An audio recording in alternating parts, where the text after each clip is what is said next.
I think if someone spent 20 minutes listening to a conversation about mental health, it says a lot about them. Like, it says a lot about their maturity and humility and curiosity and intelligence, and I just wanna honor that. If you're listening to this, you could have spent the last 20 minutes listening to stand-up, you could have spent it listening to Linkin Park, you could have done whatever you wanted, but instead you chose for the health of your brain and heart and spirit, you chose to spend 20 minutes focusing on this, and that is worth celebrating, so please don't take that lightly. If you're listening, recognize you're kind of a beast for choosing to put this into your brain. In an era where you can put all sorts of junk inside of your brain, for you to choose to put something healthy inside of your brain should be commended. You should be proud.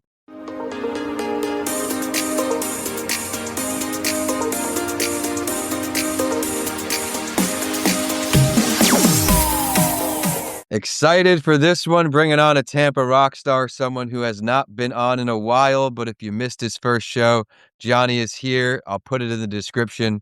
He's up to a lot of great work in the field. So Johnny, welcome back to A Mental Health Break.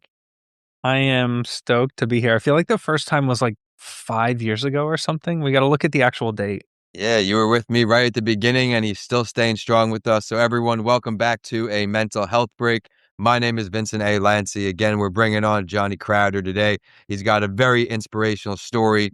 He'll touch on some hobbies too. I got to see him perform one day. A good mental health break is for some creativity releases. And of course, if you heard of Cope Notes, they've been growing and growing and making a huge difference. So congrats on that.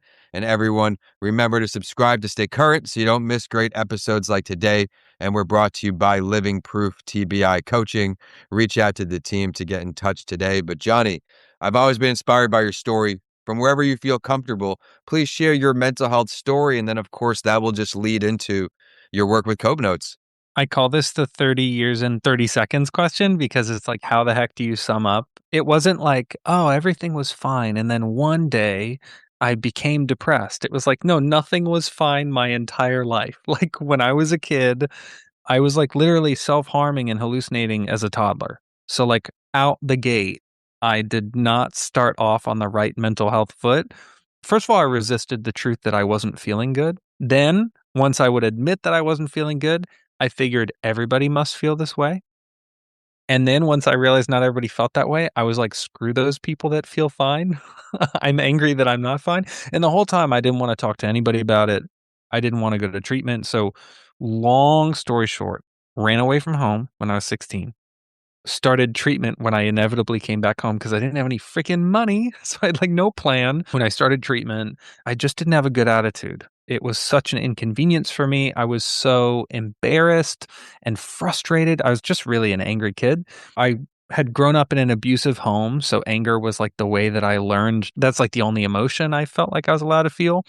And then slowly through treatment, I'm making some progress. I go to school for psychology. I meet NAMI, the National Alliance on Mental Illness, and start getting involved with peer support. And I'm like, whoa, I love this. And so then I start doing peer support, positive psychology, like reading, studying, learning, and then speaking at events, giving TED Talks and keynotes about my experiences and like all the neuroscience stuff that I love. And then now for the last 15 years, I've been speaking at events about mental health. And for the last 8 years, I've been running Cope Notes. So like, dude, I swear, my next company, Vincent, has got to be like a cupcake shop or something. I want it to have nothing to do with mental health because my whole life to date has oriented around this. Well, congratulations on how far you've come and all the impact you continue to do. We just teased again Cope Notes, and we'll get into that. We'll have him on that entrepreneur show, and we're doing a rare double dipper today, right? When you get a guest, sometimes to make it work, you do back to back. As a podcast host, everyone out there, be flexible, whatever you need to keep your show going. We believe in you. And as you were going through these feelings, these emotions as a child, there was something that didn't exist in schools, especially what we could have used service. And I'm going to tease that up for you, where he's done incredible work with Cope Notes, helping millions probably at this point, kids that have resources we didn't have. So please, introduce us to Cope Notes. Yeah, I really empathize with my younger self now because think about it. When we were growing up, it was like schizophrenia was like an overactive imagination, Or bipolar was like, oh, he has conduct issues. And it was like, no, dude, I like was really struggling. But it was like those things just weren't. I mean, think about it. We hardly talked about ADHD, hardly talked about autism. It was like all of this stuff was so taboo even just recently. And it kind of still is. We're slowly making progress. But the reason why I bring that up is because if you're listening and you don't know what Coke Notes is, we provide daily mental health support via text message for youth and adults all over the world. And we do that by sending one text per day at a random time that contains like health education content, like psychology facts, journaling prompts, exercises that are written by real people, peers with lived experience, not AI, and reviewed by clinicians based on proven psychology, but really easy to read. And we send them at random times to interrupt negative thought patterns and train the brain to think healthier thoughts. And that, Vincent, for kids, okay, let me tell you the barriers to care when I was in school. Number one, I didn't want to tell my parents what was going on, which meant that appointments were out the window because I couldn't drive. Anything that required parental consent, I didn't want them to know about it. So that was out. I also did not have a smartphone. So I couldn't download whatever app I wanted. Like, and then not to mention there was stigma. It was like I didn't even want to use a resource. Imagine how I felt when I spent an hour in a therapy session. I'm like, what does it say about me that I sit in therapy for an hour? It was like the time commitment made me feel like it was such a lift. So what we do is we're like, let's take that therapy session, chop it up into bite-sized pieces, make it completely anonymous where we're not collecting anybody's information, and then make it like integratable into their daily life. And that ease of use, I think, is what's making a big difference because kids who don't want to talk about it with other people, don't want their parents to know, and don't want to set aside a ton of time because they might be dealing with their own self stigma. This is the resource that they can use to jumpstart their hopefully long-term healing experience. Thank you for sharing all that. Everyone, stick around to the end of the show. We'll tell you exactly how to get all of this. But I mean, one of my side hustles is always substitute teaching. Is how I have my health insurance, as you know, as an entrepreneur, and we'll talk about that on the next recording. Health insurance isn't as easy to get as if you're employed.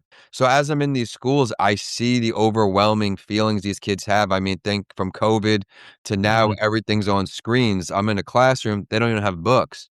It's all screen. You're reading it, Whoa, you're reading I a didn't book. know that. It's called iReady and all of these things, and they have you read books with a timer on the screen to Wow. have your screen time. So it's just a different world, and why your just constant upliftment right through these texts makes all the difference because you never know how someone's family life is, school life, all of these things, and you might just be that shining light that keeps them going. So I really want to commend you on all the work you're doing. And again, he's been with me in the beginning of this podcast journey, and this has just continued to evolve. So it's great to see, and we'll plug it again. It's Cope Notes. Go online, follow it, check out their updates. And now I wanted to talk back what we introduced, creativity. It's super important doing things you like to do to take care of your mental health.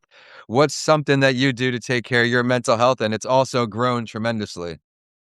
Dude, I'm gonna share something that is like super recent. This is happening in my life right now, and I just learned this about myself. That's one thing about my mental health journey so far is like every single day I'm learning new stuff. I can't remember the last day where I didn't learn something.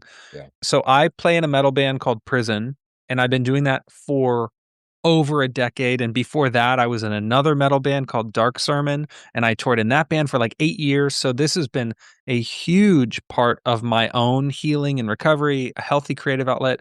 And I'll say this, dude, I just realized how important this outlet is to me because we were in the studio maybe a month ago, and I'm sitting with my producer and I'm sharing all these riffs that I'm writing. And then we're making some progress in the studio. And then we go out to dinner because we need a break. Like we've been in the studio all day, like our brains are getting fried. So we go to dinner and I'm telling them about everything going on in my life. Like my company is growing and I'm traveling for speaking and I started dating someone. So I'm trying to make time for that. God forbid I want to go to the gym or hang out with a friend. Like I just have a lot on my plate right now. And he was like, I think you should take a month off of recording, a whole month out of the studio, no shows, no writing, no tracking, just like take a break. And I was like, I really don't want to do that. And he was like, no, it'll be good for you. So 2 weeks into this break, Vincent, I realize now you know the backstory of everything I just told you, but I didn't put two and two together. I noticed 2 weeks into this break that I feel depressed, like a mild depression, like a 2 out of 10 severity. I'm like, man, I just feel like I'm in a funk and like I can't put my finger on what's causing it. I'm like, maybe I need to take some fish oil or something. Like, I need to figure out what's going on. So I go, I think, what do I need to do to get myself out of this? And I go, I know what I'll do. I'll get on my bike, I'll ride it along the water, and I'll listen to Linkin Park because nothing makes me feel like I can do anything like listening to Linkin Park riding my bike on the water. So something very specific that I pull out when I'm like, yeah, I think I'm starting to get depressed. So I go do this. I'm listening to Linkin Park and I'm just rocking out. I'm like having the time of my life. And I realize on that bike ride, I know why I'm depressed. It's because my creative outlet is completely choked for an entire month. Now, if I had a month where I couldn't go to the studio because I was traveling or because the timing didn't work out, that wouldn't bother me. But the idea that I couldn't go for a month, that I was forced to take a break, made me sad. I had no idea how important that outlet is until it was like taken away from me. And I love how you shared that because everyone we all have may not be music for you, but it's something, right? And we have to hold on to that because it propels us forward in everything else we do. Speaking of throwbacks, Linkin Park, Limp Bizkit, someone had the album cover on his shirt, a classic album cover when we were like in fifth grade that came out. I love how the throwbacks there. So you heard a little bit about his story, the company work, something he does to keep him sane, right? The creative juices flowing. What is a piece of advice, Johnny, you can offer to our audience if they're not having a good day, week, month, they're having a lot of trouble? What's a piece of advice you can offer? Dude, I just did this too. I'm preaching as someone who is like literally having to do this right now. So I'm not like, yeah, back when it was like, no, this just happened. When I noticed that I was depressed, the very first thing I did was I told my girlfriend. I needed to tell somebody. And I told her as soon as I knew. And this is early, Vincent. It wasn't like, oh, I've been struggling for months. It was like right when I was like, something feels off. The way I approach this is if I don't verbalize this, if I don't like make it real by saying it to somebody else, then there's no external accountability, which means that I can just totally internally rot and pretend that it's not happening.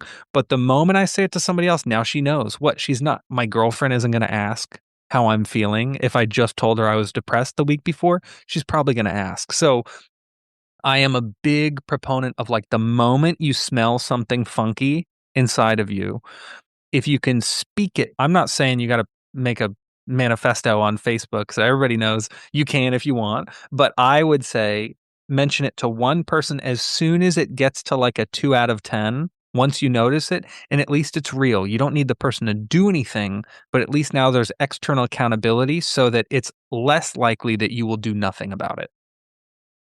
It is not a weakness to speak up, but it's more of a strength, as he just shared, right? Because we're recognizing we can't do this on our own in life. I've learned I'm good at a handful of things. Everything else I need help with. And there's millions of things that I can't do or well enough on my own. And you have to be humble enough to say, okay, the people in your corner want to help you. They're in your corner for a reason. So don't be shy. The people who are meant to be there will go above and beyond each and every time. I think we've learned that in different ways. So thank you for sharing that. And I'm real excited now to before we sign off here, Cope Notes, what's next? I know it's growing and growing. What can we look forward to?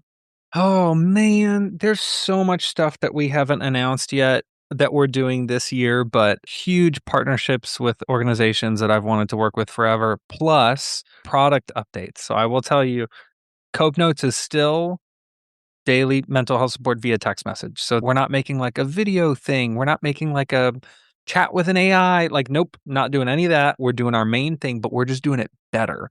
We're launching new features. We're making the text messages more relevant. We're offering new packages. We are launching, and I probably shouldn't say this, but it's kind of exciting. We are launching a Spanish version this year, which we've been working on for years. So I am overjoyed about we've been working on all this stuff behind closed doors and we haven't been able to like announce everything. This is our announce year. So like if you are on socials, if you can find Cope Notes, expect to see really freaking cool updates. And you'll think, wow, they just did this. No, we've been doing this for years. We just didn't get to launch it until this year. Thank you for sharing that, everyone. You heard it here first, and this will come out before that entrepreneur show. So make sure you go there to learn more about how Cope Notes is built and grown. But just so there's clarity for everyone, is there certain ages that can be used in Cope Notes? Is it just for kids, just for adults, or please walk us through that? We say youth ages 12 and up and adults of all ages. Thank you for sharing that. So, everyone, if this sounds like something you know you've needed, right, be sure to reach out to Johnny. It's been a lot of fun. Do you have any last words for us, Johnny? I think if someone spent 20 minutes listening to a conversation about mental health, it says a lot about them. Like, it says a lot about their maturity and humility and curiosity and intelligence, and I just wanna honor that. If you're listening to this, you could have spent the last 20 minutes listening to stand-up, you could have spent it listening to Linkin Park, you could have done whatever you wanted, but instead you chose for the health of your brain and heart and spirit, you chose to spend 20 minutes focusing on this, and that is worth celebrating, so please don't take that lightly. If you're listening, recognize you're kind of a beast for choosing to put this into your brain. In an era where you can put all sorts of junk inside of your brain, for you to choose to put something healthy inside of your brain should be commended. You should be proud.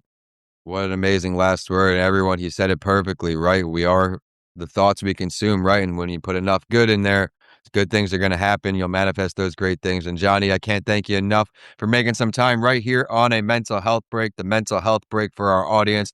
Thank you, everyone, for tuning in to keep this a top 5% global show on Listen Notes. With that, we got to ask Johnny one more time. We know Cope Notes, all social media, online. Where can we say hello to you, book you as a speaker? JohnnyCrowder.com has everything you will need to know: social links, contact forms, YouTube clips, you name it. All right, everyone. Be sure to head there, JohnnyCrowder.com. Be sure to check out all the great work he has to do. And again, my name is Vincent A. Lancey. I can't thank you enough for taking a mental health break with me each and every Sunday. We're excited to have Johnny here. Thank you again. Thank you, brother.